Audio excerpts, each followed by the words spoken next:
السلام عليكم. هادو هما الضحايا ديال الكراش اللي وقع في ساو بولو في البرازيل.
هاد السيد من الركاب ادريانو اسيز نجاب اعجوبه بفضل واحد الخطا، حيت كان غالط في الكيشي ديال التسجيل وبقى شاد الدور اكثر من ساعه.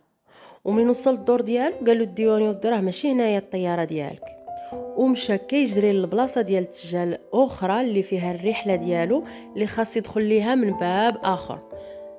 الشيء اللي خلاه يتعطل صافي فاش وصل قالوا الموظف صافي سالينا تسجيل الطياره باغا تقلع.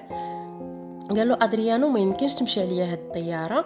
قالوا الموظف والله فيها لا ركبتي، وتخاصموا بجوجهم قالوا انا هنايا كنطبق القانون والقانون هو القانون. منين شاف ادريانو في مواقع التواصل شنو وقع للطياره اللي متوجهه لساو بولو ما صدقش واش هي الطياره اللي كان غادي يركب فيها، فرجع في الحين المطار، عنق هذاك الموظف اللي منعه من انه يسافر وتخاصم معاه، وعنق المطار كامل.